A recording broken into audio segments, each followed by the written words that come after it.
All right. Hello, everybody. I'm BMillzebub, and welcome to my channel. Today, we have another monthly Seven Princes live stream where we talk about social, political, religious, atheist, whatever, scientist or science communication occasionally. So, yeah.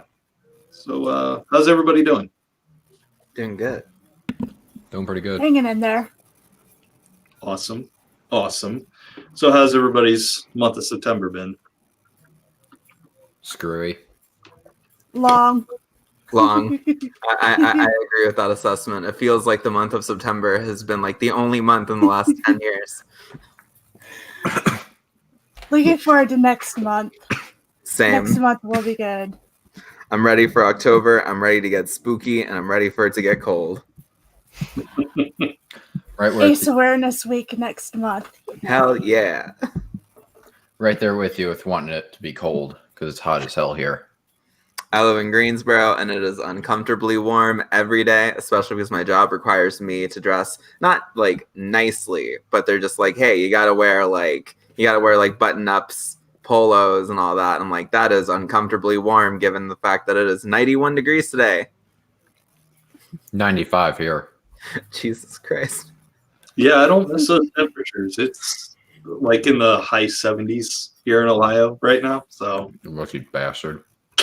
So, where Zal lives, which I think is Canada, it's 3 degrees Celsius and feels like -2. well then. Take a pass on that. I don't actually know where Zal lives, even though Zal is like one of the YouTube people. I'm like, yeah, Zal's a pal of mine. No idea where he lives. I'm pretty sure it's somewhere in Canada. And I know I'm not pronouncing that correctly. I'm doing it on purpose. It's not even a real country anyway. Oh, no. It's right up there with Australia. My favorite conspiracy theory is that Australia is not a real country. It's Yeah, not. it's The not. Earth is flat. We're all... Go ahead, Yeah. I'm sorry. Sorry. We're all mass hallucinating Nacha. It's great. I run a podcast with a friend of mine who lives in Australia, and she's American, but she went to Australia for study abroad, and then she's like, I like Australia and I hate the United States, so I'm gonna go to Australia. And then she did. Well, I can't say it's a bad plan. At least they have fucking healthcare there. I mean, and she's very honest about hating the United States. In the first episode of our podcast, she explicitly said, she's like, yeah, I hated living in the United States. I don't like being American. And I'm just like, honestly, I don't disagree with that. Being American's weird. Oh. So does anybody have anything coming up on their channel or any special projects? I have a video coming up on Sunday. Nice. Awesome. I'm working on the script for it right now, along with 4 different assignments for college that I missed. That you missed? That's not good. So basically what happened is because we have, I don't know if you use it, but we use Blackboard. Oh, we use Canvas at UNCG. Oh, yeah. So we use Blackboard, and so it's an app, but it's also the website. Yeah. And apparently the website and the app are not synced up. Ooh. So it was showing that I only had 2 assignments on my phone when I really had 5. And so I'm missing 3, and then I need to redo and resubmit a 4th one. And your professors are letting you do that? They're cool? Yeah, she's cool with it. I just need to get them done by like Sunday at midnight. Yeah. Next month for me is busy. I have Escape from General Conference, Ace Awareness Week, which I plan on doing a lot with, and also sometime, I don't remember the exact date, so I'm calling it the 15th. The 15th is my anniversary of resigning from the Mormon Church. Heck yeah. So, yeah, I'm going to be doing a lot of stuff. I'll post a schedule before the first of the month at some point. it'll be up. So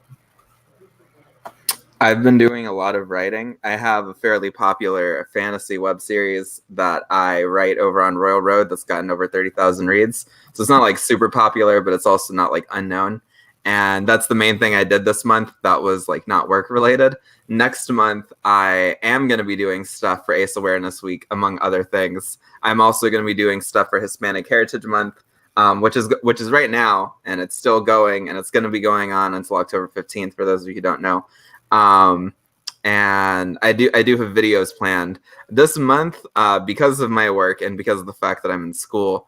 Like a lot of things were just really chaotic, so I just chose to focus on being in all the D&D stuff, including the fact that Bub and I are going to be with Zal, GC, and Alahana tomorrow. I totally butchered Alahana's name. I have no idea how to say it. Put an extra A in there. Just remove the second one you said. But yeah, we're gonna be D&Ding with them tomorrow, and I'm rolling up my character today because today has been a chaotic day, which is also, people should go check out Chaotic Roll, which is Zal's thing every Sunday. I did the plug.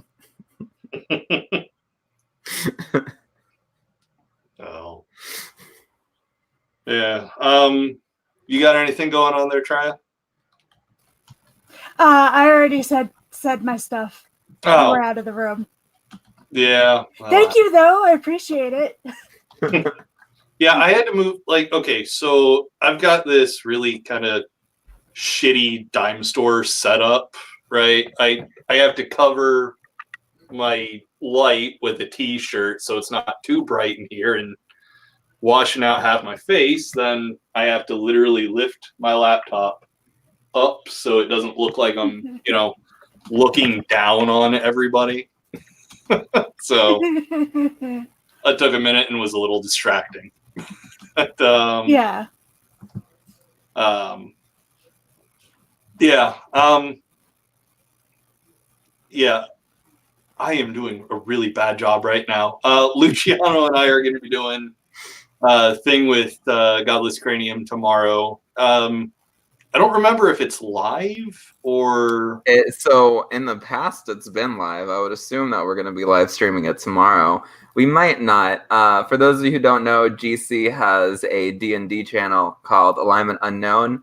I'm there a lot. So is Inane Dragon. Inane Dragon and I are probably the two most common people who are in the majority of like campaigns. GC right now is doing Lost Mines of Found Delver, Curse of Vampire with a name that starts with S that I always pronounce weirdly, Curse of Strahd, Curse of Strand, I don't know.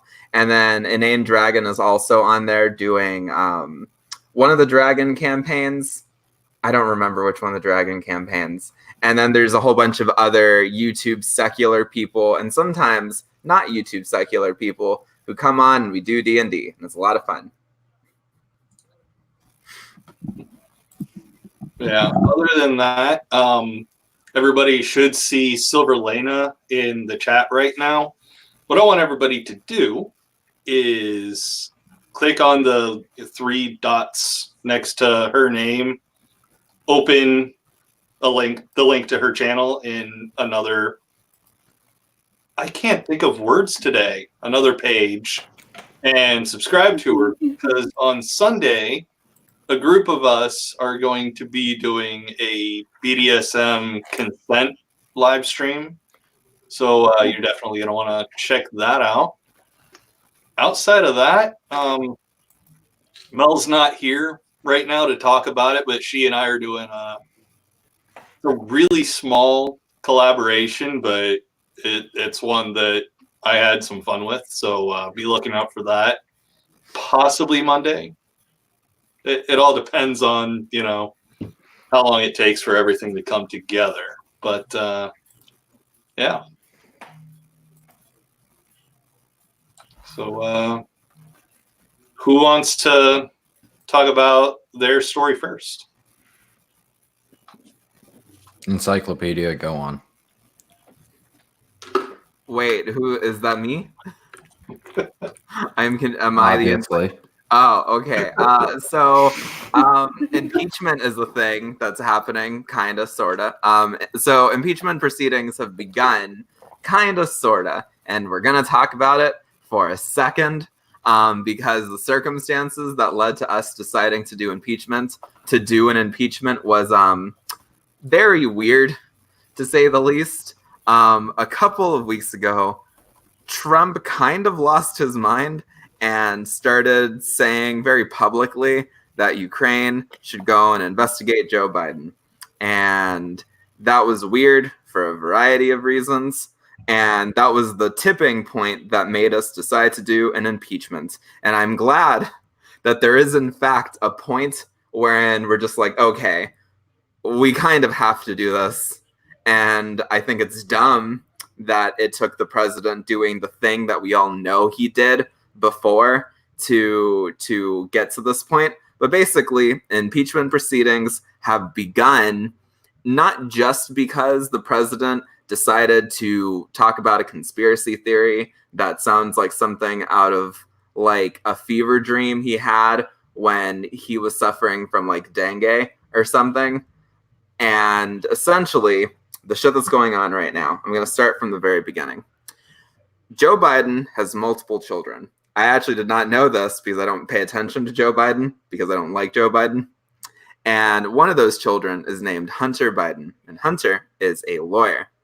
And when Joe Biden was the vice president, Hunter was working in Ukraine. And there is a rumor that is being circulated, partially by the president, although the rumor did exist before, that the vice president's son did some possibly illegal things. And in order to try and get people to take Joe Biden less seriously than they already weren't taking him, the president suggested that we should investigate and that Ukraine should investigate Joe Biden and Joe Biden's son. Now, it's not really clear if Joe Biden's son actually did anything illegal, but Ukraine is a notoriously corrupt government and has been a notoriously corrupt government for like a while now. So we all live in this weird sort of hell state where this is the reason that we're deciding to try and impeach the president. And it's really annoying to me and a lot of people who care about things like morality that it took us crossing this particular river again for us to try and do an impeachment instead of like us just looking at the president and being like, hey, the president's done a lot of super racist shit, and that's probably enough of a reason to impeach him. And if it's not, because it kind of isn't, it probably should be.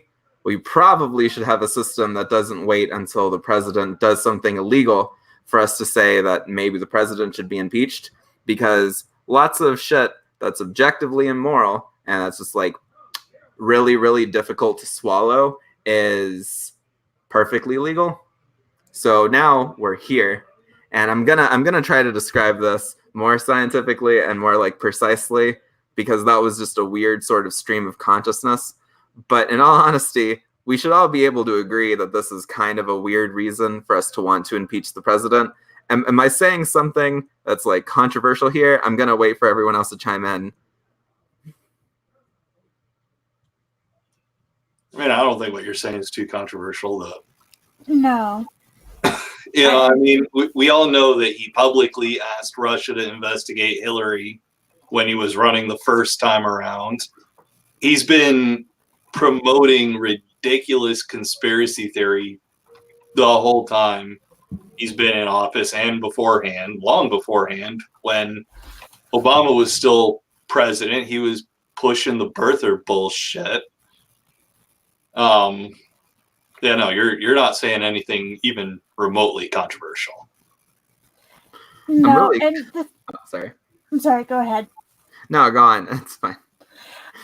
And also, not to mention, like, I kind of feel like when you're in charge of a country, you should be, one of your main priorities should be taking care of the people. And Trump not only doesn't do that, but he actively causes harm to the people he's supposed to be leading. So I think that at a certain scale, that should also factor in. But because everything that he's done is illegal-ish, they haven't counted that against him. I think it should be. So the actual reasons why it is that the president thinks that Joe Biden did some like weird, possibly illegal shit is that the vice president is obviously an influential individual. And among other things, suggestions made by the vice president were like sort of taken seriously by the Ukrainian government. There was nothing that was actually clearly illegal about this, but among other things, that was pressure to remove specific individuals from office. And it's probably a good thing that those individuals were removed from their office positions. However, I can understand just pragmatically why that would cause people to be weary. I'm not ignorant to that reality. But as far as everyone can tell right now, there's nothing illegal that's gone on. So this is basically just Donald Trump wasting time again. And also kind of shooting himself in the foot because Democrats, for the most part, were not super serious about impeachment before this. There was some public support for impeachment, but there wasn't a super considerable amount, although that shouldn't be taken seriously before, among other reasons, because support for that dickhead in the 70s, Richard Nixon, was fairly high up until right before he got impeached. So it's pretty difficult to use that as a measure against impeachments because these sorts of things tend to start out unpopular and then balloon in popularity if there is considerable evidence that would logically lead people to the conclusion that someone should be impeached.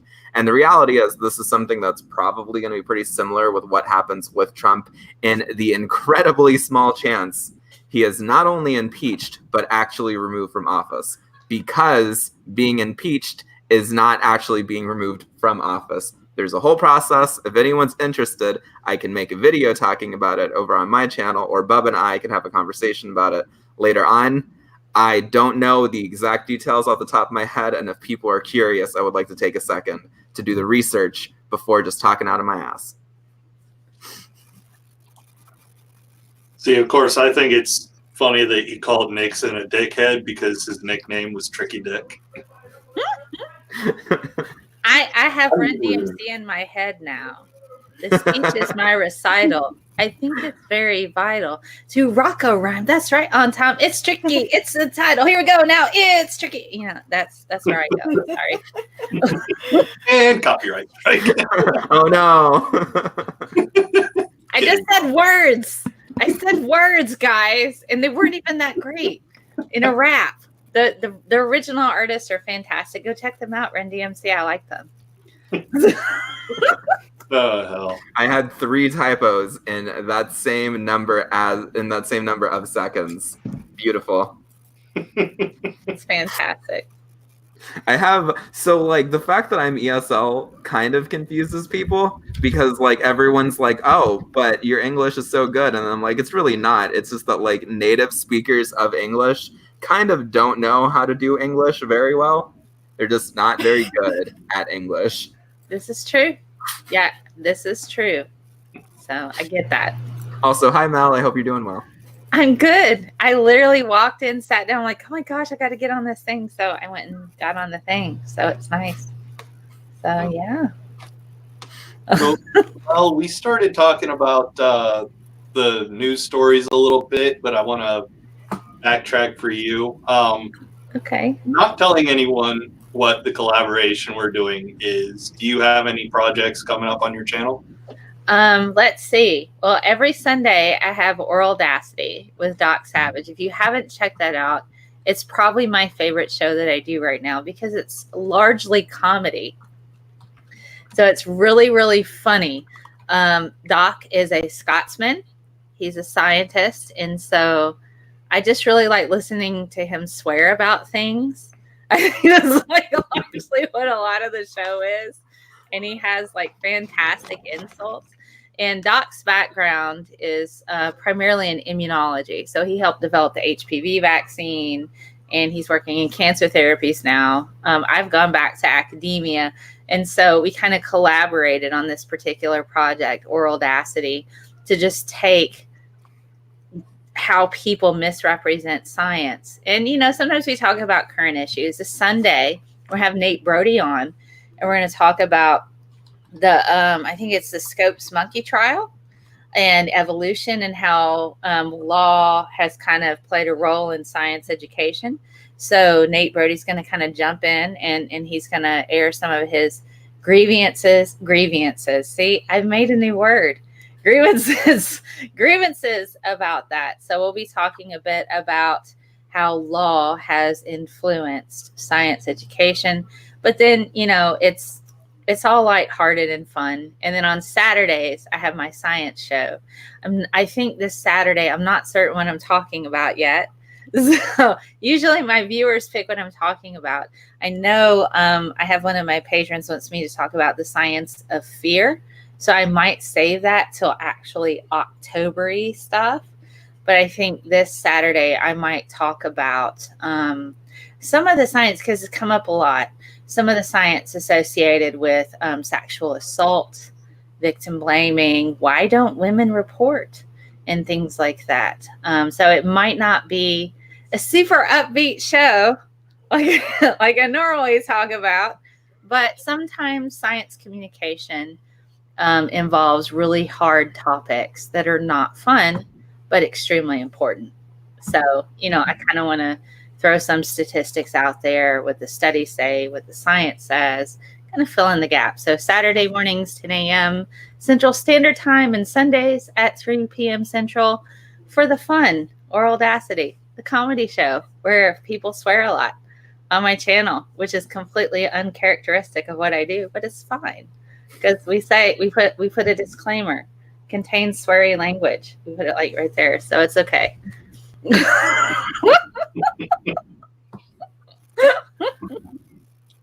Yep. Everybody head over to Mel's channel, by the way. Links for everyone in my panel is in the description, so head over to her channel, subscribe if you, for some weird reason, haven't done that yet.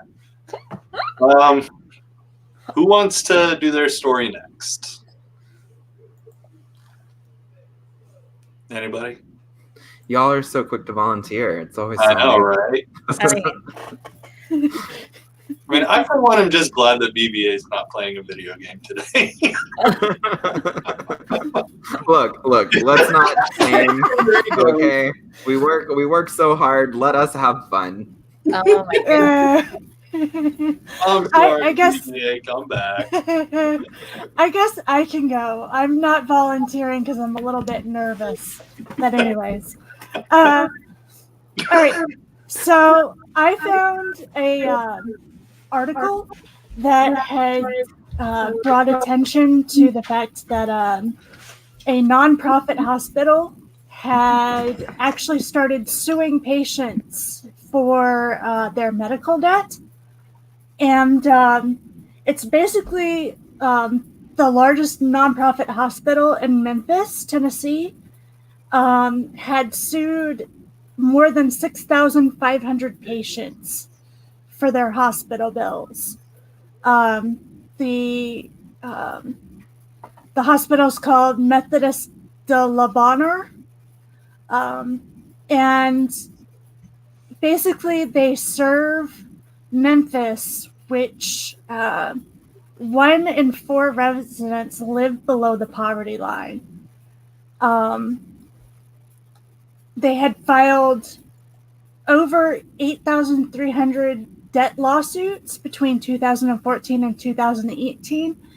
And those lawsuits actually included people who worked for the hospital, and went for wage garnishment through these lawsuits. Also, they were this particular hospital was also including the lawyer bills as part of the suit.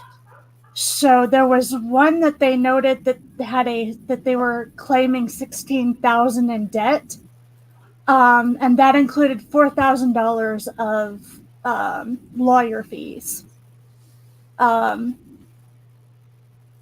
After coming under fire, this particular hospital decided that it was probably a bad idea to stop collecting on people in this way.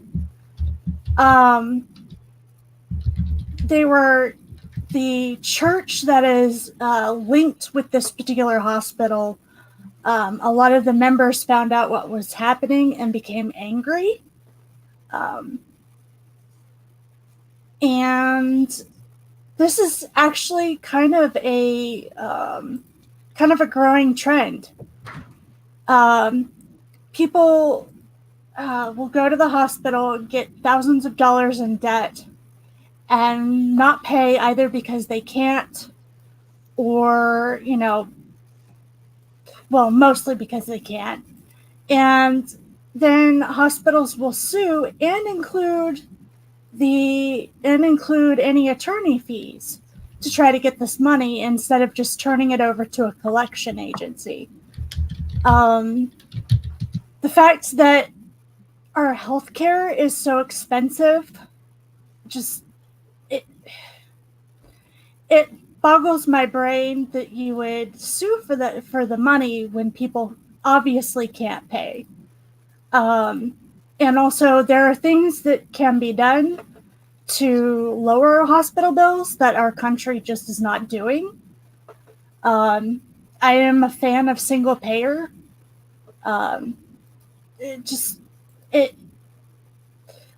These kinds of things should not happen.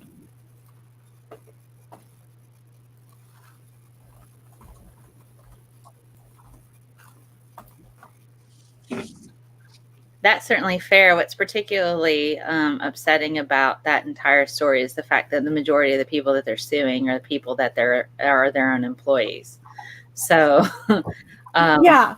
And also, they noted in the article as well, and I'll link it so that people can look at it, that the employees were being paid around $10 an hour, which I don't think is livable in Memphis at all. No, my understanding it isn't. Something that you might for it later on, if you want to check it out. Many years ago, probably like 10, 15 years ago, there was a lot of stuff that came out about Tennessee, particularly Memphis. There was a singular zip code that had an infant mortality rate that rivaled that of a third world country. And Tennessee had to pass laws just to keep babies alive because a lot of these women did not have access to prenatal care. They were given birth in their living room. They went around to this particular zip code. A lot of these women gave birth to stillborn babies, and they just buried them in the backyard. I mean, it's just... You think, oh, that never happens in the U.S. Yes, it does. It does. It's pretty awful. And one of the sad things about Memphis is that they have a lot of advancements in medical science, but is not accessible to everyone. They've got St. Jude Children's Research Hospital, where people all over the world bring their children for cancer treatments. And they don't just do cancer. They do vaccines. They do all kinds of other diseases. I've actually interviewed there before to possibly get a job there a couple of times. And they also have, UT medical health research. They have some of the most advanced medical technology that is not accessible to a large portion of the population. So check that out. There were actual laws that were passed to try to get funding because a lot of these women, they didn't have transportation. They couldn't actually get to a hospital. They couldn't actually get prenatal care. Then you have the whole poverty issue. Most of them are in poverty, so they couldn't get nutritious foods. Sure, they could get on WIC. If you're not familiar with WIC, it's for pregnant women and women shortly after have babies up to the age of 5 years old. It's a government-funded program where you will get vouchers to go and pay for your baby's formula. You can get peanut butter, you can get fresh vegetables and fruits and things like that to kind of help you. But when you don't have a grocery store within 20 miles of where you live, are you really, and you don't have transportation, are you really going to get on a bus for 3 hours just to get food to go and do these things? So there's a lot of issues with Memphis that's not addressed, and particularly since that's a huge place for the civil rights movement, there's a lot of uproar about why aren't we doing these other things here, you know? So, but yeah, they're better with the infant mortality rate. What's really scary is all this to do about abortion, and that, you know, I think Alabama, I think it's either Georgia or Alabama that has a high maternal death. So you're like, well, that doesn't happen in the US. We take care of our own. No, we don't. We can't even keep our babies alive in certain southern states. We can't keep our mothers alive either. So the whole abortion thing, and I've had Dr. Leah Torres on my channel a couple of times. She's an OBGYN. And that's one of the things that terrifies her, is if she's not allowed to perform procedures to save, you know, the lives of women, particularly women who are high risk for death associated with having a baby, they need to be able to have that decision early on, because it does change your body permanently. That's not something you can undo. It's like your body changes 100% permanently when you have a baby. It does not just go back the way it was. Not 100%. I mean, but, you know, there are risks. There are death risks associated with that, even now in the U.S., you know. So we got to get out of this, you know, pie in the sky image of the U.S. being some place where people don't die in childbirth, because they do, and their babies don't live either. So it's pretty awful. Sorry. It's okay. I just happen to have knowledge here that I wanted to throw out, so that's okay. No, this was something that I care about, but maybe didn't have too much of a lot of knowledge on. I was hoping that other people could chime in, but like it's just terrible to me that it's like you're a charity hospital, and you also, so by being a charity hospital, you don't pay taxes, essentially, as your reward for helping people out. And then they're like, oh, well, now we're going to sue people. Like, I know that you have to have a certain balance of, okay, this costs too much and we can't operate like this. But if that's the problem, then the government should be stepping in and making sure that that stuff is paid, not people who can't pay these bills. Right. It's also worth noting that, like, the way our healthcare crisis affects certain individuals is considerably worse than it is for some other people. One of the key examples of this is I wrote an article for my university newspaper that talked about a woman in Colorado who gave birth in a jail, and she was by herself, even though she had spent hours trying to get people listening to her and trying to get people to take her to a hospital, which was generally the policy for jails. But people might think that this is an unimportant issue because this only happens to a few people every year, but that's not actually the case. Between 2016 and 2017, there was a study from the American Journal of Public Health that says that over 1,000, almost 1,400, over 1,300 pregnant women were admitted to prisons nationwide. And it says that 753 pregnant women and pregnant people give birth while they're incarcerated. So it's not just that hospitals are dicking over people, it's that healthcare in this country is so helplessly catastrophic that things that we would think only would happen in places that we look down upon are happening in Denver, in Florida, in North Carolina, even in California, and states that are considered like liberal and progressive. This affects everyone.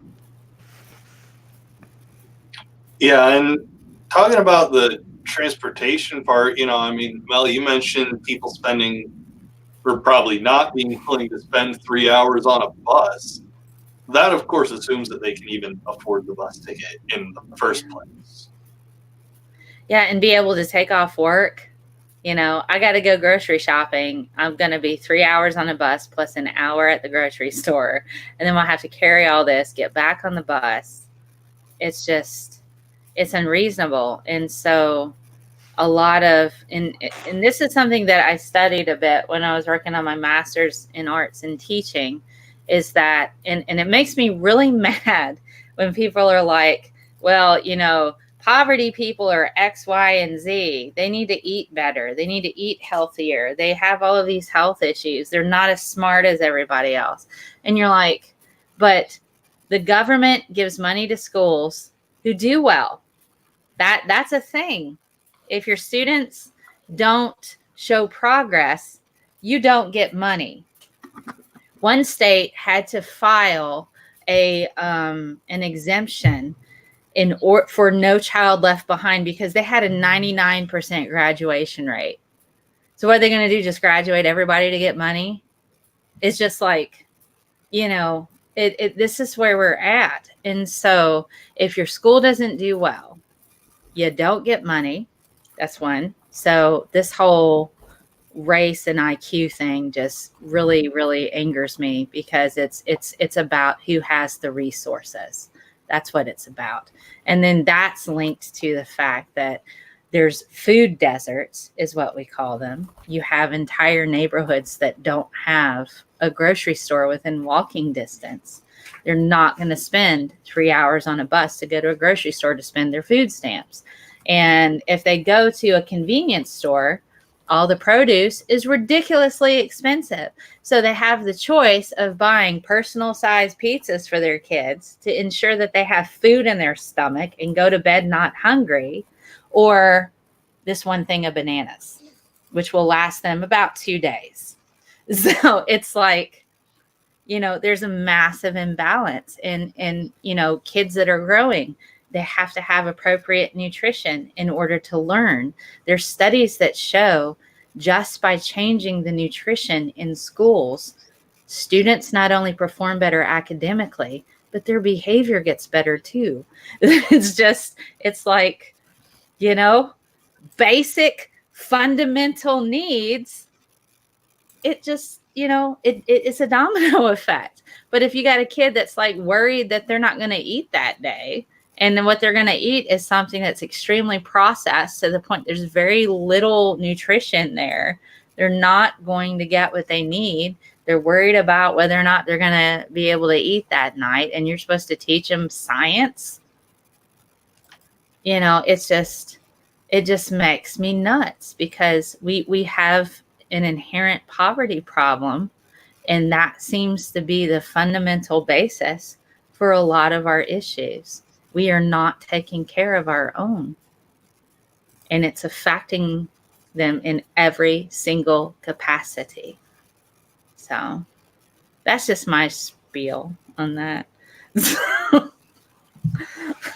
Just what I know from what I've read and things and stuff and research and all that, and having been a teacher. And I'll share one story. There was one student that I had no idea that every night she went home, she got beaten by her grandfather. No idea. Very rude to me in class. Her mother was in jail. Her grandfather beat her every night. And so there were times where she would just run out of the house, call the cops. Cops didn't do anything. Borderline poverty girl, had behavior issues. She was worried every single night she's going to go home, not have dinner, and get beaten by her grandfather. By the way, you should learn biology, girl. Sit in my class and pay attention. How am I going to tell a kid to do that when they got all this other crap going on? How can we set up our children for success as teachers when that's going on? And I stuck with her. I'm going to cry a little bit. Oh, my God. Like the next year, she came back and she was like, I was so hard on you.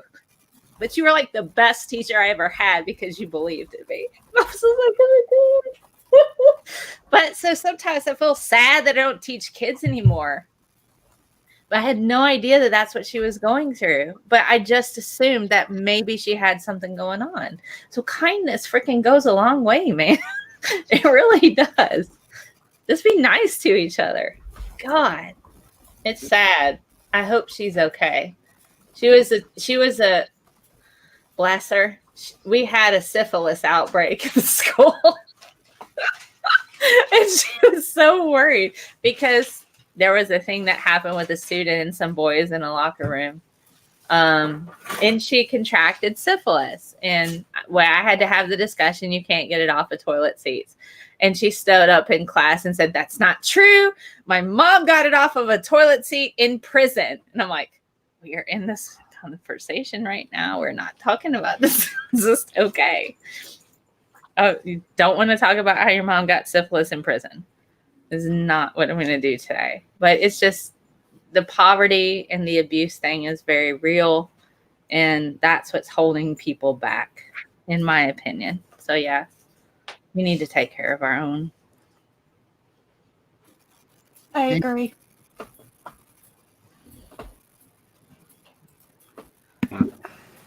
Who wants to go next?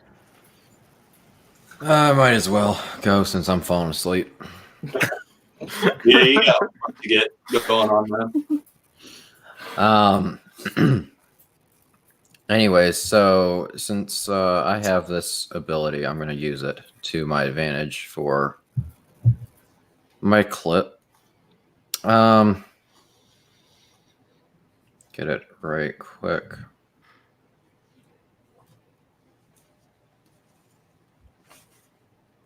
All right, so I hope this works.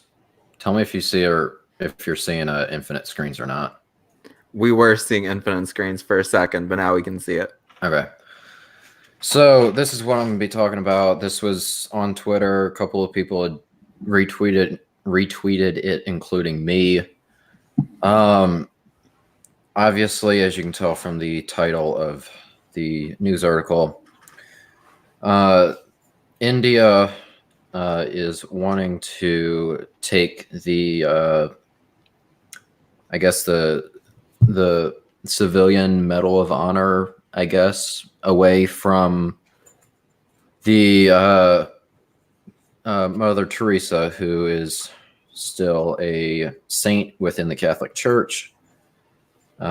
She was somebody that my mother and I looked up to quite a bit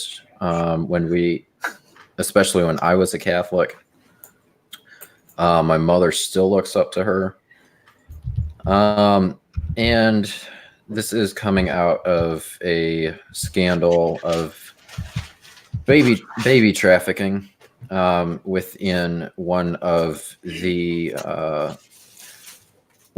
shelters that is run by the Missionaries of Charity, which is the name of the order that was founded by Mother Teresa. So there's a lot of shit going on with that. Obviously, if you have seen the speech that was given by Seth Andrews several years ago, talking about Mother Teresa, he did a speech about her and about how fucking twisted she was, and that's when I really got to understand how fucked up of a person that she really was.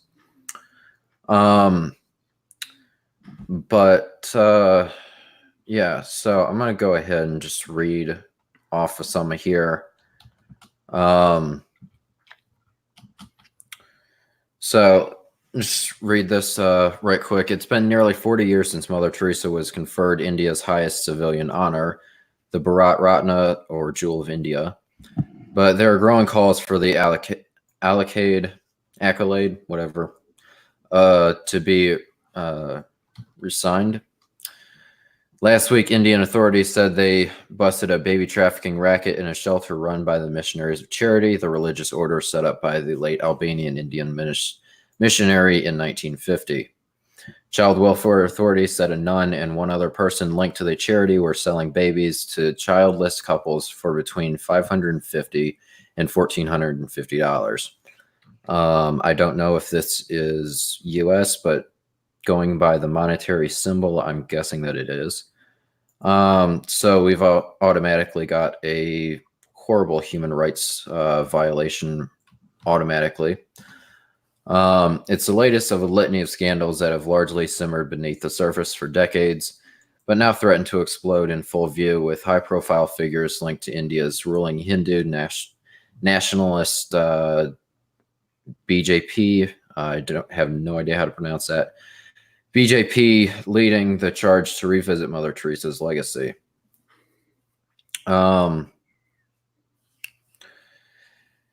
If you go on to Seth, if you ever watch Seth Andrews' speech about her, he goes into a lot more depth of what life was actually like at one of her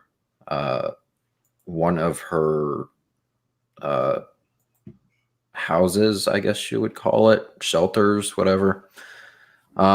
Basically, you had, fold-up chairs with a hole cut into them, and that served as your toilet. You had people that were mentally ill that were literally chained to the barred windows. There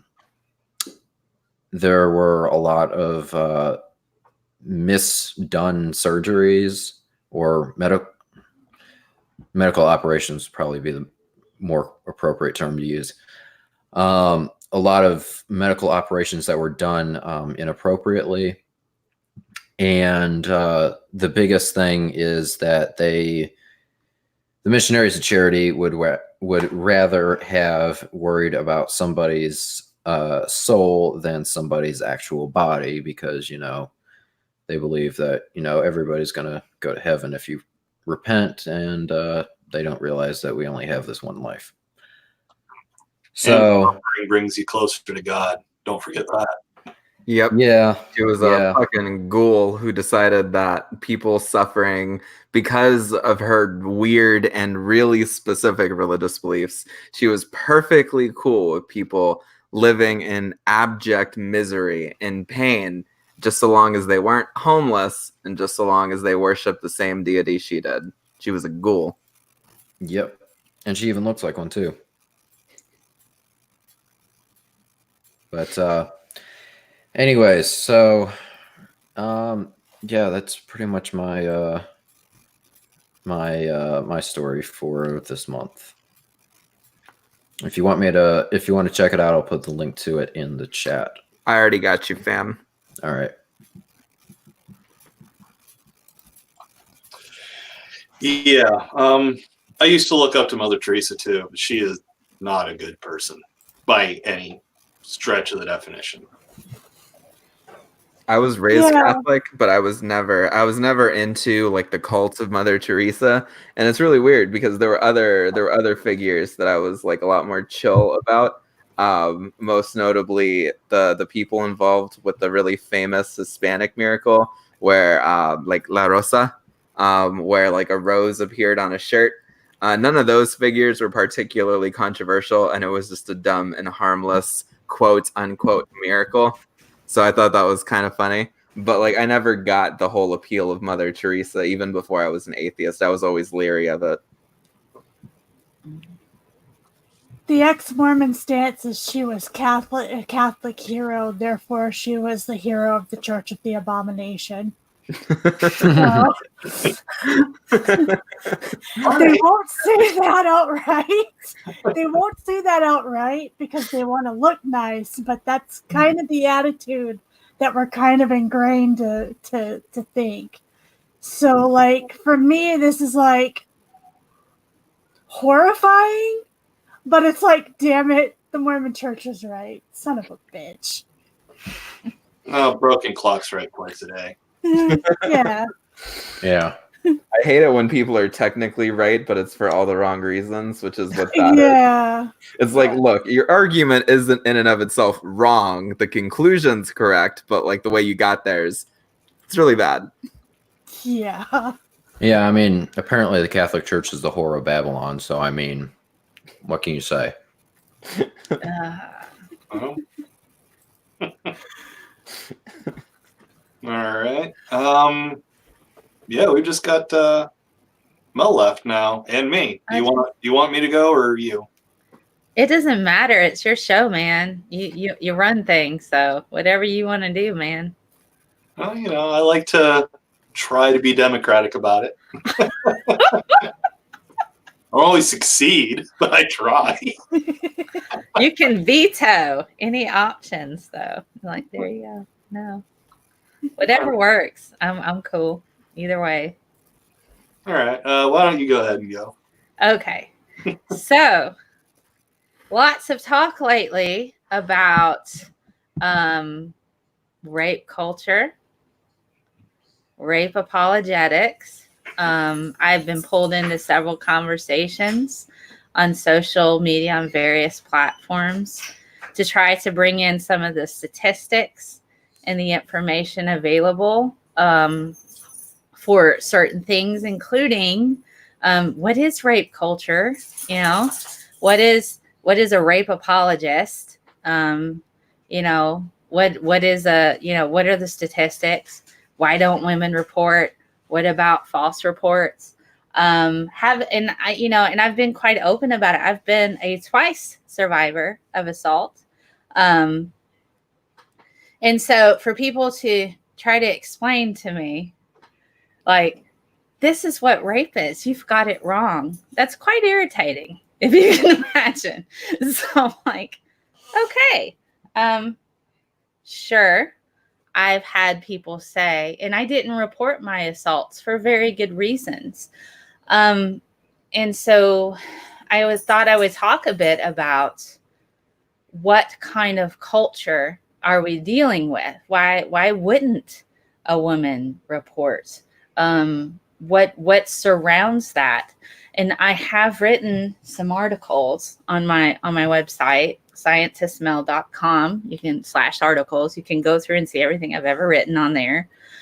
And I wrote something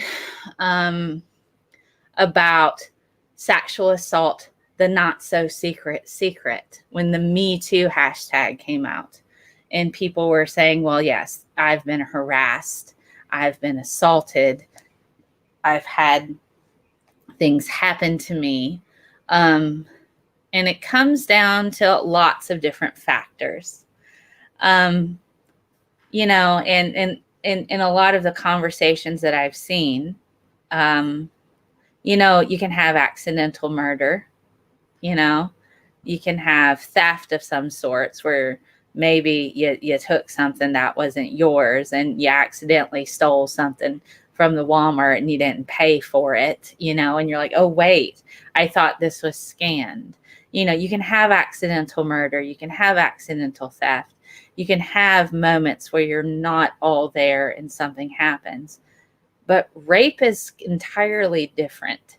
That's something, a sexual assault is you are after a thing and you're not listening to the other person. You're coercing them, whether it's coercive, whether it's forcible. You're trying to get something from another person, and you use all kinds of tactics in order to get that. Sometimes it's a gun. Sometimes it's, it could be a gun. It could be a weapon. Sometimes it's somebody that you know. Sometimes it's somebody who won't leave you alone. And they're like, well, just give me what I want and I'll leave you alone. I mean, there's all kinds of different tactics that are used, but the bottom line is the same. They want to take something from you and they will do what they can to get it.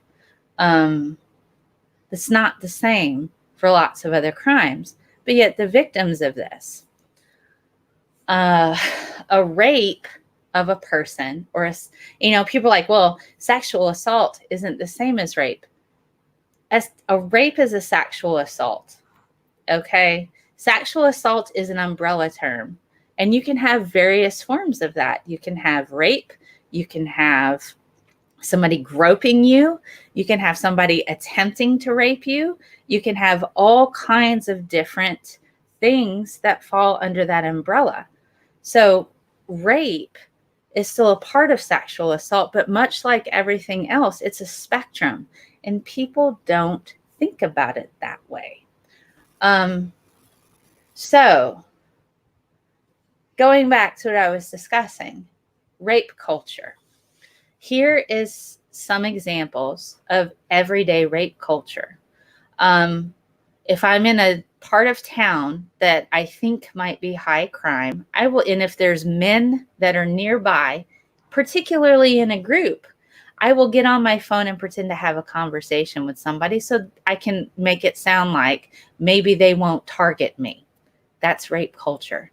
The good guys out there, if you're walking down the street and there's a woman that's in front of you, you'll actually, and you may not think about this, but good guys will actually change where they walk to move out from being behind the lady, maybe go across the street so that lady doesn't think that you're going to hurt her. That's rape culture. Being able to, that's a small, subtle portion of that.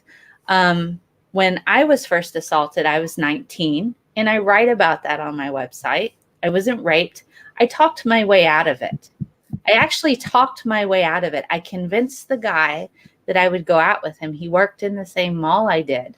I still to this day remember how he smells. I remember his hands on my wrists. I remember what it felt like being slammed up against the wall. That doesn't go away. It doesn't. So people who are like, well, were you certain you said no? What were you wearing? Jeans and a t-shirt and combat boots. Super freaking sexy, right? Right? Am I right?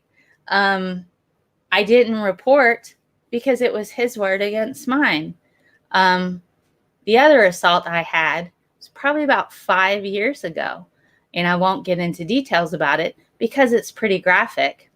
He's a decorated firefighter who saved the lives of children, was on the news. At the time, I was a teacher at a high school, very small high school. I weighed my options. Do I want to go through? And he left the country a couple days later. I need to say that as well. Do I need to go through and do everything that I have to do? Be dehumanized? Be asked, did I really say no? What was I wearing? Did he understand consent? Did he understand that I didn't want this to happen? Did I want to go through all of that? In addition to the fact, decorated firefighter, save the lives of kids, has all kinds of awards. I'm a teacher. Do I want, because that would be news coverage, wouldn't it? Did I want to hurt my family? Did I want to have to go through that? And so I've had people say, you are part of the problem, Mel, for not reporting. I hate to break it to people, but me not reporting this one time is not the defining moment that's going to stop men from raping women. It's not. And given my options that it would have been his word against mine, what was I to do?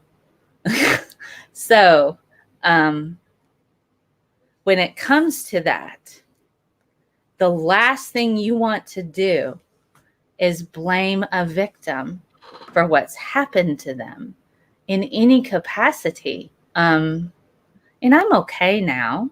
I'm not going to forget that. It's affected portions of my life, but I opted to go to therapy instead of being dragged through the mud in what would have been a huge media scandal associated with a guy who's not even in the country. What was I to do? So, you deal with that. Now, having to deal with the fact In March, I was on the Non Sequitur show. I've been public about this. I'm not trying to stir up problems or cause drama. I've already said my piece about this in the past. Kyle and Steve, the hosts of the Non Sequitur show, knew that I'm a survivor. And Kyle wanted me to talk to a reformed incel. I got so much pushback from the side chat and some of the followers that said that I was bigoted because this incel was reformed because he's nice to us. Well, rapists, narcissistic sociopaths, and psychopaths rely heavily on other people to stand up and say, he was nice to us. You go back and look at the Ted Bundy documentaries. How many people stood up and said, he was nice to us? That's rape culture, my friends. And believing the guy, even if there's evidence, if there's substantial evidence presented to you, and you're like, yeah, I don't think I believe that. That is not that much different from a flat earther, from an anti-vaxxer, or from any other person who decides to not accept evidence because this guy was nice to me on all of these occasions. Therefore, this evidence doesn't suit my personal perspective and narrative. That's confirmation bias. That's the thing that gets us. And I talk a lot about that on my channel.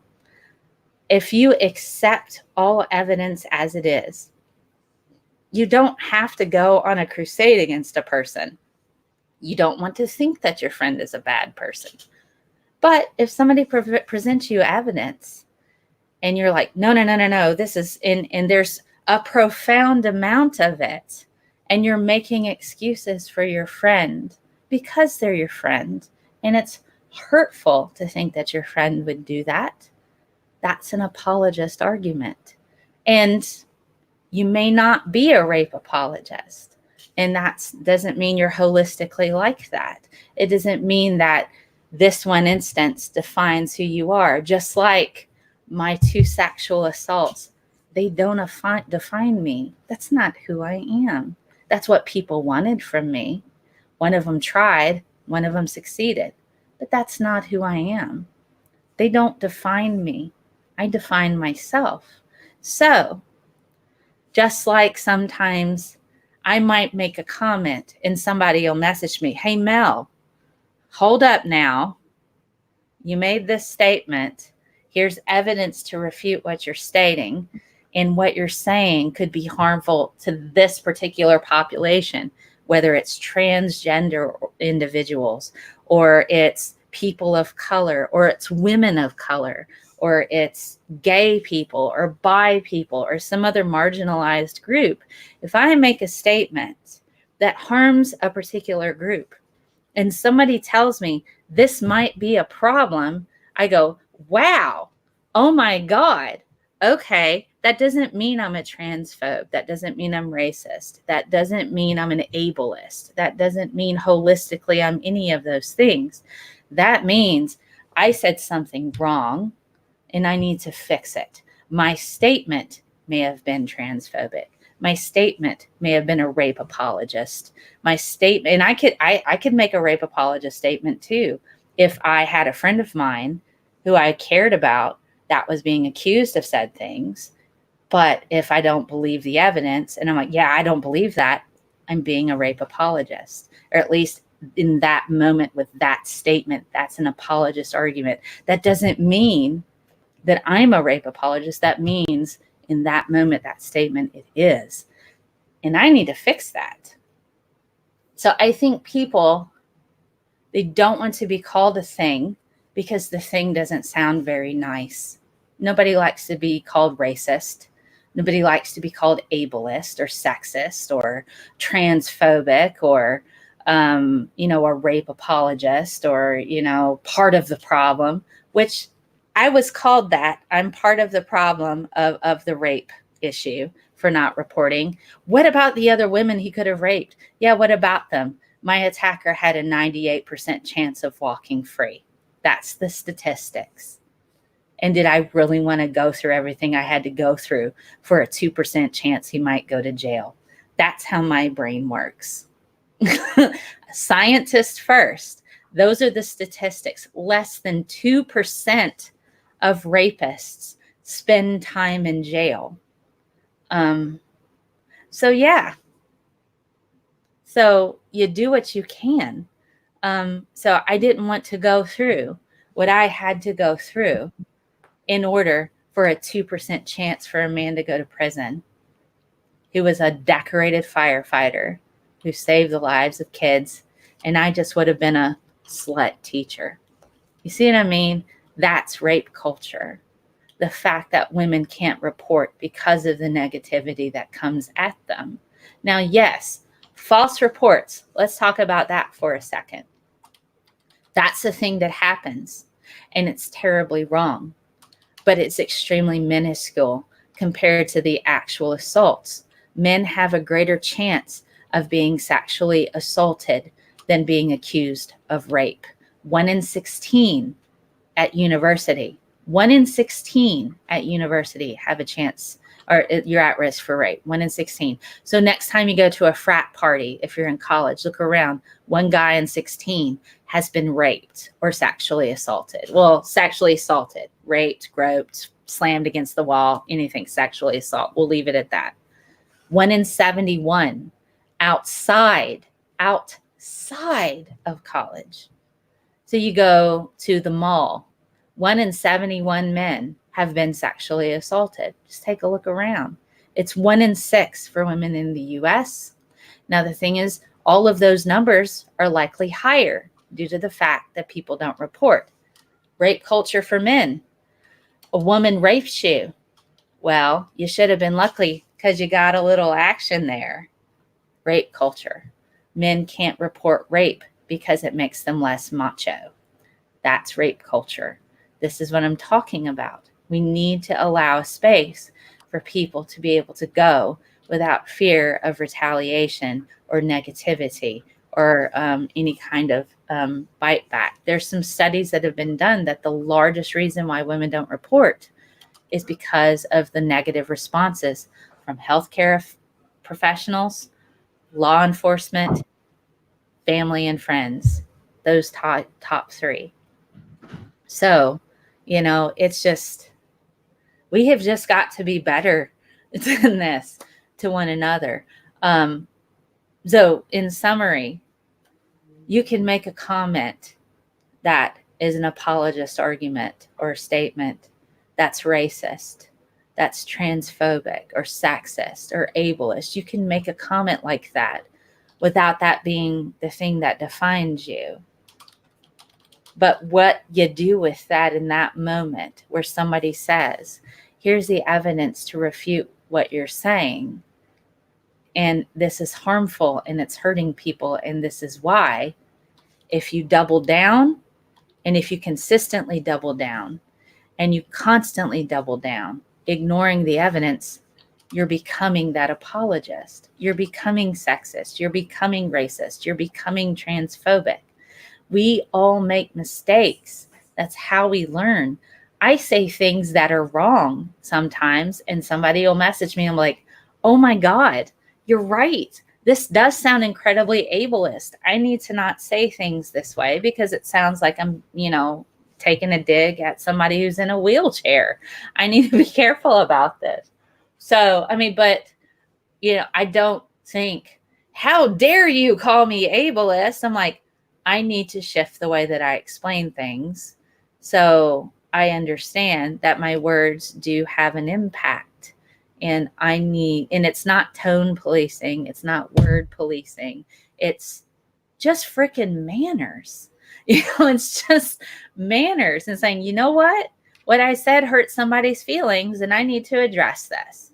This is what I'm going to do in the future. Instead of saying this statement, I'm going to say it like this. because it's not ableist, it's not reinforcing stereotypes, it's not perpetuating this impressive type of thing associated with this marginalized group. What's wrong with that?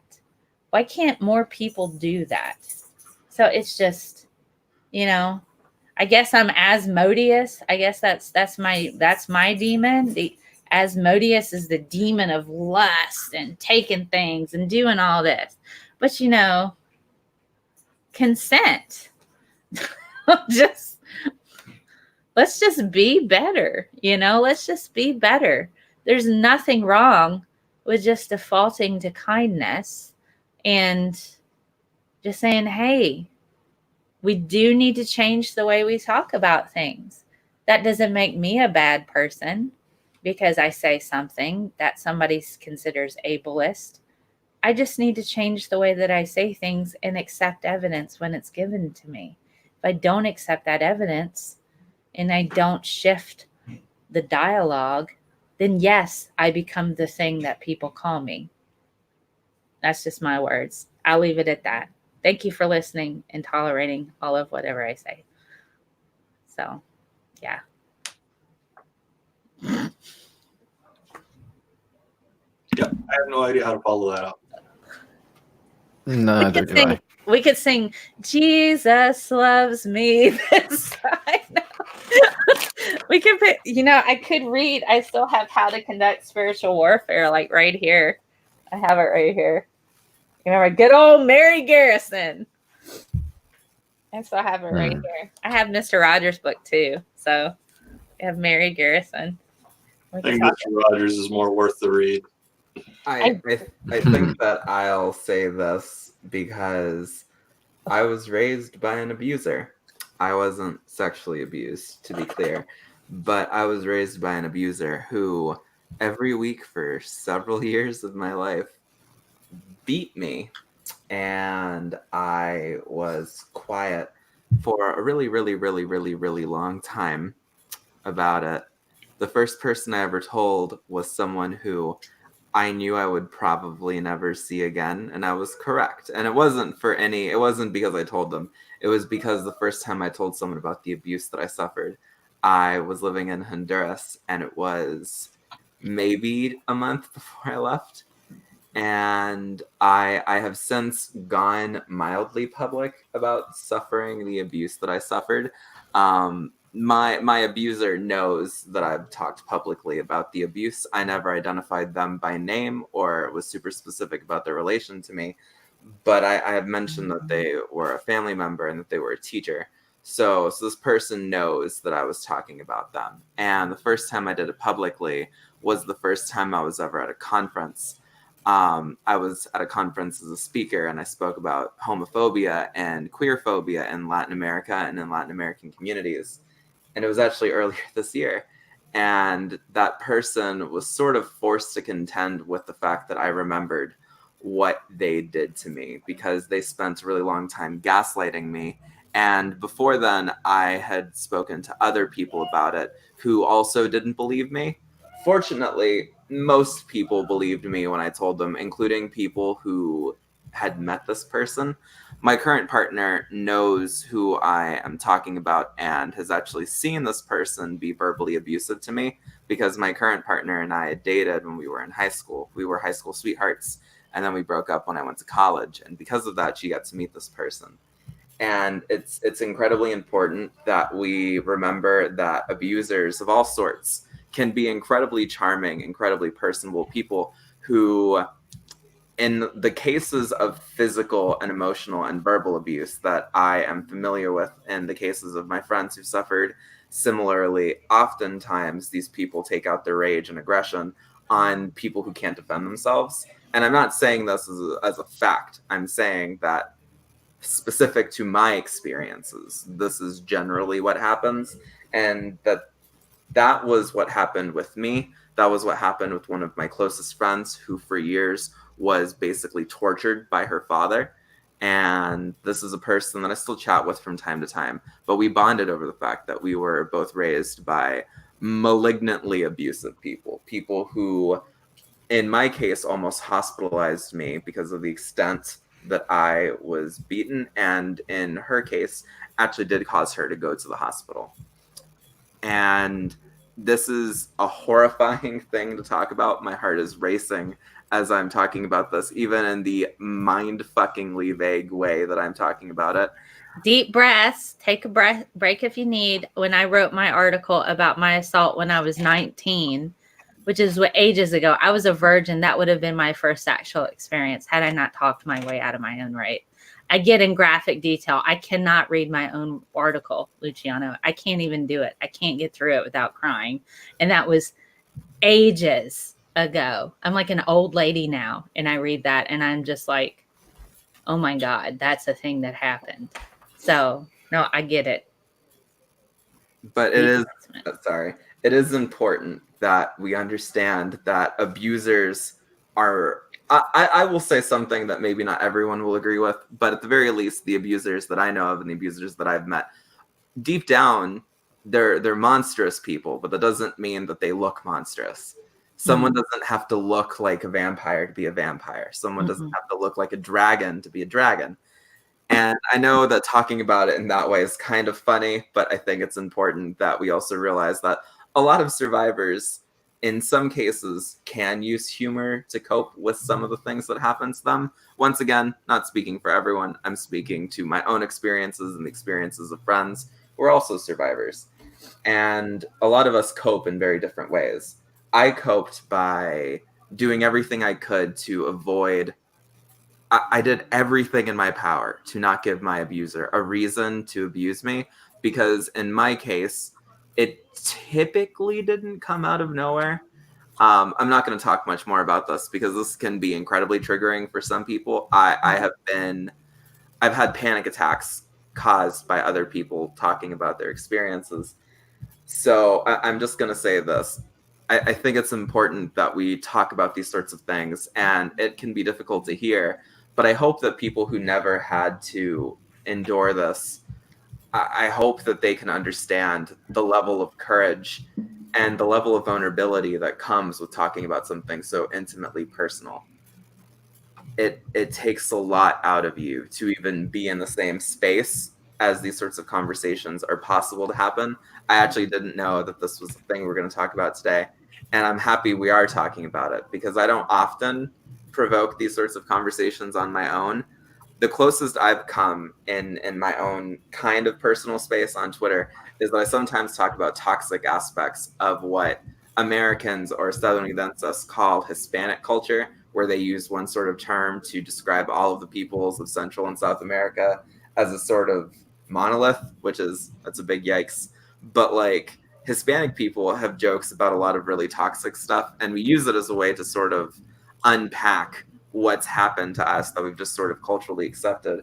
Probably the most common example that even some Americans who are not Hispanic are familiar with are jokes about la chancla, which is a flip-flop.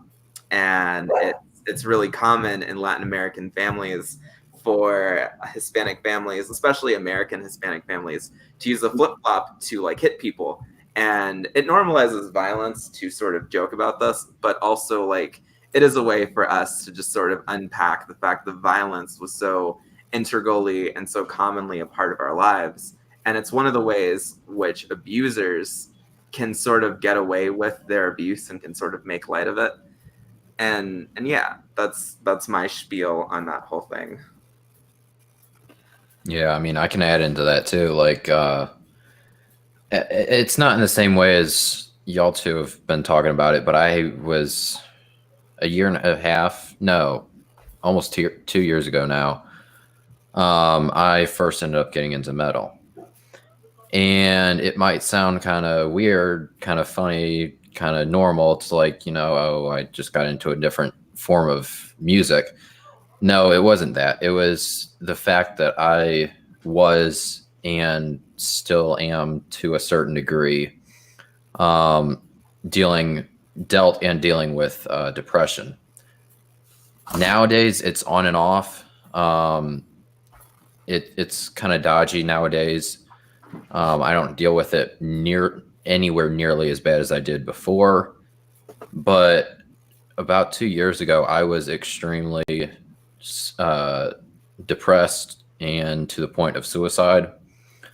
Then I came around metal, or I found out about metal, and ended up getting into it. And now I have, for the past 2 years, been using metal. And now that I've learned to properly sing metal, because metal is not just screaming, it's something that you have to do, that you have to learn to do properly. Otherwise, you can fuck up your voice really bad. But now that I've learned to properly sing metal, I've used that so many times to vent out anger. Because I did not exactly have the best childhood growing up.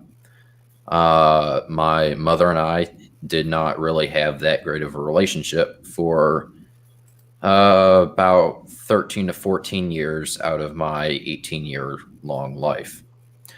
We are just now starting to amend that relationship, pending my mother going into a monastery in about a week and a half. So most of my life, I have not had a very good relationship with my mother. And then I've had to deal with depression. I got bullied when I was in 4th and 5th grade and half of 6th grade. And like I said, I got to the point of where I wanted to basically kill myself. I'm not going to get into the details, but basically take one of my pocket knives that are down here and do some stuff that would be talked about in a very gory black metal song. So I was, like I said, I was in a very dark place, but I got into that, and I've been using that as an outlet for anger. And I know not everybody is into metal. That's fine, to each their own. But it is something that has helped me personally to veer myself off of, so, yeah.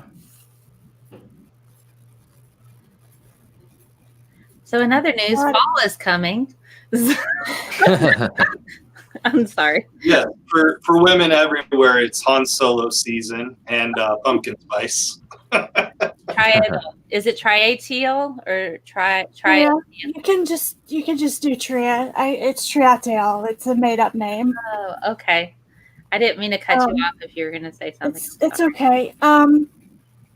Another reason why a lot of people don't seek help is when they go, and especially if you're LGBTQ+, a lot of times you get blamed for what you did, even in counseling. I went to a counselor and told her that my boyfriend had basically picked me because he wanted to turn me into a sex slave because he hated the fact that I wasn't sexual.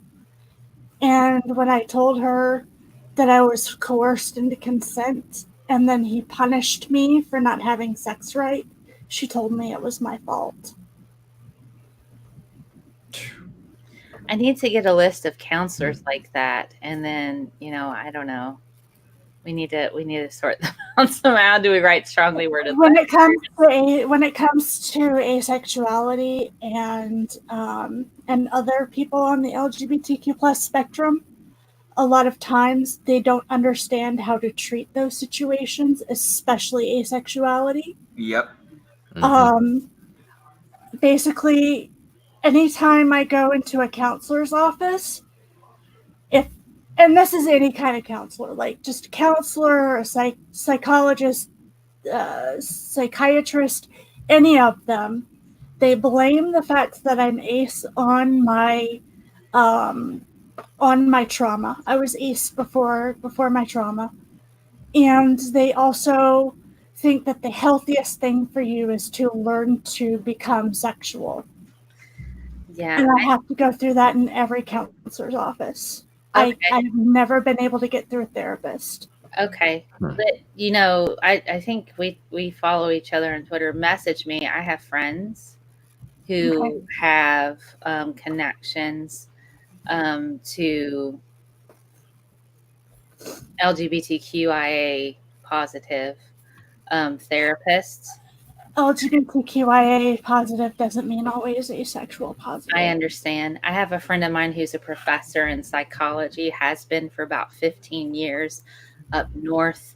He's gay, and he helped me find a therapist because I live in the Bible Belt. I don't Yeah, me really, too. I didn't want to go to a therapist for my assaults who would blame me for what was going on. So I was very, very discriminate and careful about who I saw. So if you're okay with it, let me reach out to him and ask him. And if you want to message me, I'll see if he knows anybody or has colleagues. If not, he wouldn't treat me because I've known him like 9,000 years, and that's a conflict of interest.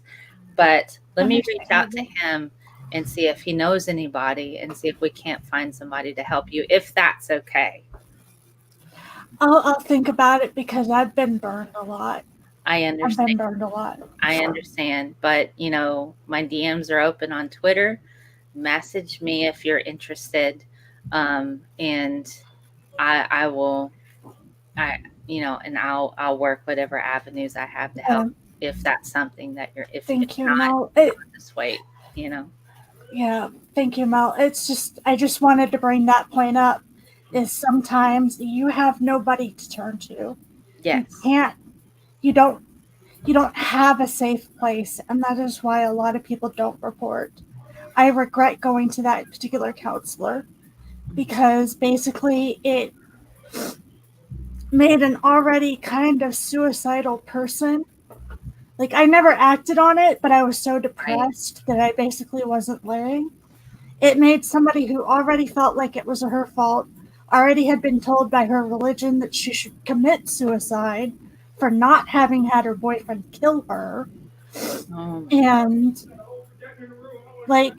this is why we don't report. This is why we don't go anywhere. It's not safe for any of us to. Whether you're LGBTQIA plus or not, whether you're male or female, it is not safe to report. Yeah. And that's why we don't. Yeah, in most cases, no. And I mean, I had counselors that I talked to, but it's like I had them that I talked to, but I didn't really talk to them about my situations because me, for the longest time, I've been someone who has been like, if I have a problem, I don't go to anybody else to deal with it. I deal with it by myself. And a lot of times I will turn to metal to vent out any anger that I have about a certain situation or any emotions that I have. Because the metal that I listen to is, I've got basically every emotion under the sun that I can go to. And I've learned to basically deal with a certain situation on my own. And even though I've had counselors, I've just not really liked to actually talk to them about my situation for that reason, because of being able to talk myself, help myself through this certain situations. Was it the healthiest option? Probably not, but I've done it for so many years that, it's like, it's not the best option, but it's really the only option I've given myself for probably the past 10 years. Well, I hate to cut a productive discussion short, because this really is productive, but I've got half an hour until the next live stream that I need to do. And my computer's almost dead, so yeah.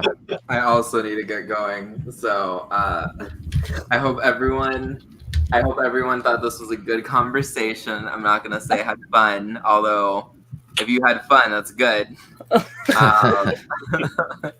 I can never tell what's the right wording whenever things get like this heavy. But I hope that everyone enjoyed today's conversation. I'll go with enjoyed. How about I hope this conversation will help other people Yeah. not be afraid. How about that? Don't be afraid. We're all in this together, and we're all winging it. We have no idea what we're doing. Like 95% of the time, I'm like, I guess I'll do this today and see what happens. So it's just me, like, I'm just winging it, man. So I'm not going to leave everyone high and dry. I am going to go through my story, but I'm going to do it with a little bit of brevity because I am kind of crunched for time, and I did it to myself, really. Well, my computer's at 7%, so I'm gonna head out of here. So I'll see you guys next month. I'm also gonna go. I hope that everyone has a good time, and I hope that the next live streams go well. Bye, everyone. See y'all. Good night, y'all. And everybody definitely be sure to head to the description and give Luciano and BBA a follow. They make awesome content, both of them. But yeah, let's get into my thing, which I'm sure we've all heard the news about the global climate strike. Basically, Little. young people rallied on every continent on the planet except for Antarctica, where there are no young people, but there were scientists that joined the protest. Started last Friday on the 20th, and today's the last scheduled day. No idea if it's going to go on longer than that, but it's the last day it's scheduled to be a thing. It was the first time young people have ever demonstrated to demand climate action, in this many places and this many numbers around the world. In Berlin, police estimated about 100,000 participants, and Melbourne, London, and New York City are all three places that had fairly similar numbers. A lot of places actually had numbers that looked a lot like that, and some localities had strikes for it as well. The strike organizers also said that there were demonstrations in all 50 American states, so that's pretty awesome. I'm probably going to butcher her name. Jemima Grimmer is a 13-year-old in Sydney, said, and I quote, "Adults are like, respect your elders, and we're like, respect our futures. It's a two-way street, respect, and I'm angry that I have to be here." These young demonstrators are the key to the future because they're the ones that are going to inherit the mess that previous generations have made of the planet. There is no planet B. This is the one we got. We can't just shoot off to Mars because, that hasn't been terraformed yet. And, let's be honest, with our track record, we're probably going to fuck that one up pretty quick too. So we need to prioritize fixing this planet, the one we live on. Otherwise, we risk our own extinction a little bit, and we wouldn't have anyone to blame but ourselves. So all these young people deserve all the support they can possibly get, all the support that we can throw at them. They're trying to clean up the mess other people have made, and are being way more responsible than the people that have gone before them. And bam, there it is. The article should be going to the side chat right now, but what do you think? I think the adults should be scared because the teenagers getting together en masse isn't being a teenager like being a cat. It's kind of like hurting them. So yeah. But I'm actually kind of glad that they're not putting up with this stuff because, like you said, it's like she said, it's a two-way street. Yes, you should respect your elders, but they kind of need to be worthy of that respect. And if they're not, shouldn't have to put up with it either.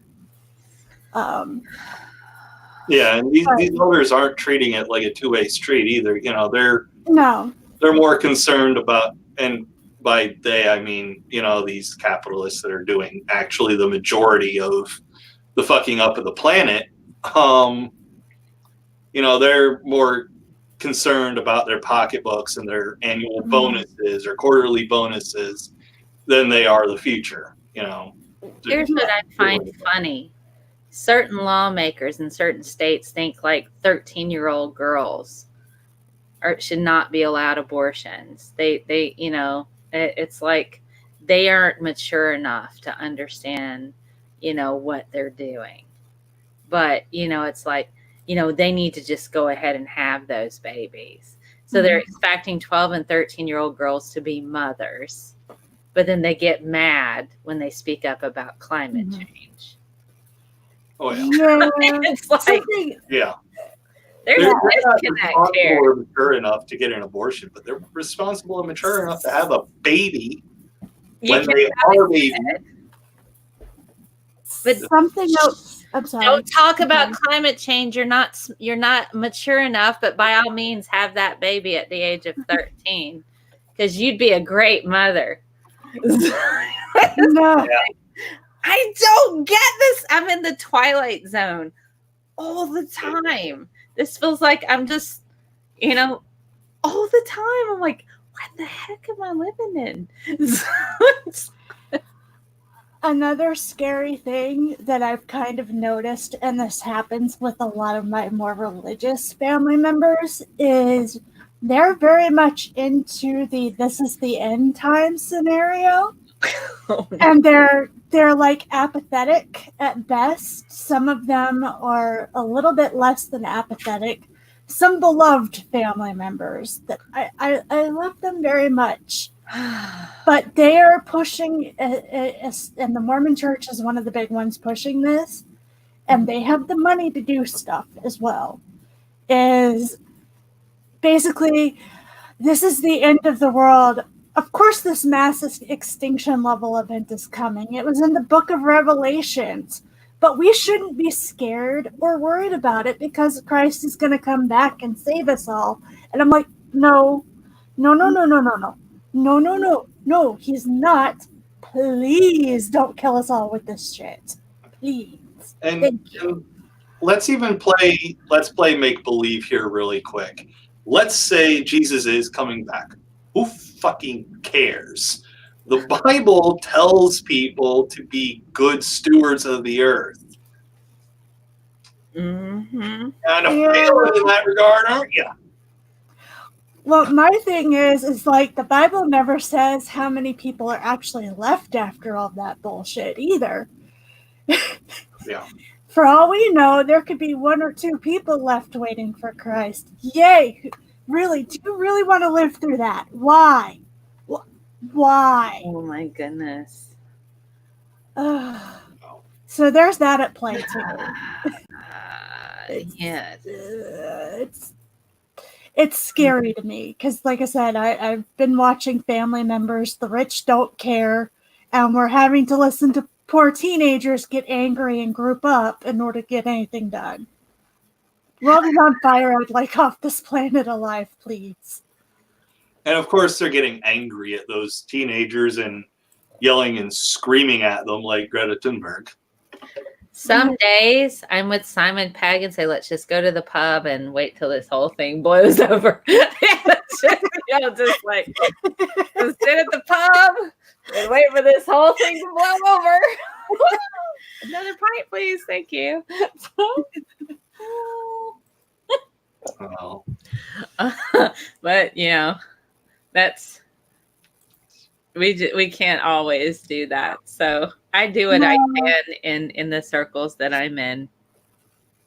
You know, I'm not super freaking political on my social media, but what I do, you know, behind the scenes and how I go to protests, I do actually go to protests and I vote accordingly. And I work in academia and I'm very proud of what I do. I'm very happy with my job. It's taken me a while to find a place where I feel like I'm contributing quite well to society helping people be successful in STEM fields and their STEM goals. A lot of the people I work with are in poverty. So it's like I get to help them be successful. So I get to kind of help bring them out of poverty. So I'm like, I did that too. I can help you. Let me help you. So it's like you do the best you can with what you got. And there's different ways to contribute without constantly being angry all the time. Because I want to be angry all the time on the internet. But then I'm like, yeah, but do I I need a break? Can I have a break from the anger just for a little bit? And it's easy to be angry all the time, but it's exhausting too. Yeah. So I'm like, okay, I'm going to be angry for a bit because people are saying stupid things and blaming me for my own assaults. And I'm like, yeah, okay, we're going to say words now. And I'm going to say these words. And then when I say them, I'm done. So it's fine. So it's like, then I move on. It's like, but that's me. That's not everybody. But that's me. I'm going to say these words and I mean them. And then, because I do genuinely mean what I say. That's why people are like, no, she means what she said. I absolutely mean what I say, every single word, every single time. And I don't detract from that. Wow. All right. So this is probably a pretty good time to shut it down because I do have another thing in 20 minutes. Which everybody stay on my channel. In 20 minutes, I'm going to be doing an apostate interview of Skeptic She. She's kind of a newcomer to the Skeptic Atheist community. So definitely keep an eye out for that. And for my panelists here, you'll find links to all of them down in the description below. So if you haven't followed anyone that's been on my panel, what are you doing? Please follow me. Please. But yeah, really quick, do you two want to mention any projects you're working on with your channels real quick? Mel, you want to go first? It doesn't matter. Okay, I'll go. Next month is extremely busy for me. I am doing a general conference hideaway for ex-Mormons. Basically, my family is listening to general conference, and I need to get away. And the only way I could do that is by doing YouTube Hangout. Next month is also my 1-year anniversary of telling the Mormon Church to fuck off. So there'll be a celebration stream for that. And then Ace Awareness Week is next month, I believe, starting on the 20th or the 21st. And I'll be doing 2 or 3 special streams for that. So I'll be posting a schedule soon. But there's going to be, if you can't show up for everything, show up for something. Thank you. Awesome sauce. Okay, so I talked about my show Audacity. I'm actually going to the Netherlands in 2 weeks to go hang out with Doc Savage. How cool is that to me? So we're going to go to Natural History Museum. I've got a camera and everything. Oh, I've been charging it. But I got a camera and everything, guys. So we're going to go. They have an ark there, and they have the Van Gogh Museum. And I went and saw some event. We say Van Gogh in the U.S., because that's what we do. But I'm trying to use the appropriate last name. Van Gogh is what I'm used to. But anyway, so we're going to go to that museum. We're going to check out Natural History Museum. And go see the ark there. I think he's taking me to Germany. I don't know. Doc has plans. So I will be filming a lot of that. And we will have an episode of Doc Savage and Scientist Mel's Adventures in the Netherlands. Sounds terribly important, but probably just mostly comical and us drinking a lot.